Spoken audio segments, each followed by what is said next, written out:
Hello all! ఇది వచ్చేసి భోగి రోజు. మా బాబుకి ఇది సెకండ్ టైం భోగి పళ్ళు పోస్తున్నాము. భోగి పళ్ళు ఏమేం కలుపుకోవాలో చూపిస్తున్నాను. ఆహ్, ఫ్లవర్స్, చెరుకు ముక్కలు, కాయిన్స్, అక్షింతలు, రేగిపళ్ళు, ఇంకా చాక్లెట్స్ ఆప్షనల్. కొందరు వేసుకుంటారు, కొందరు వేసుకోరు. నేనైతే ప్రాసెస్ యూట్యూబ్‌లో చూసాను. ఎలా చెయ్యాలి అనేది. ఫస్ట్ కుంకుమ పెట్టేసి, హారతి ఇచ్చేసి, తర్వాత భోగిపళ్ళు వెయ్యాలి. దిష్టి తీసి భోగిపళ్ళు వెయ్యాలి అని చూపిచ్చారు. సో, అదే ప్రాసెస్ ఫాలో అయ్యాను.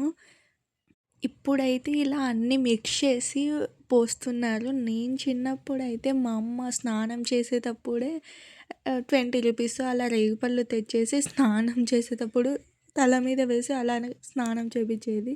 నాకది గుర్తొస్తుంటే నవ్వొస్తుంది. మీ చిన్నప్పుడు కూడా ఇలా అన్నీ కలిపి వేశారా? లేక ఓన్లీ రేగిపళ్ళే వేశారా? కామెంట్ చేయండి. సో, ఇక వీడియో కంటిన్యూ చేయండి ఎలా చేశాము అనేది. ఈ వీడియో నచ్చితే ఒక చిన్న లైక్ ఇవ్వండి. అలాగే సబ్స్క్రైబ్ చేసుకోండి ప్లీజ్. బాయ్. భోగి తెచ్చే భోగం నువ్వుల నూనె స్నానం కొత్త కొత్త బట్ట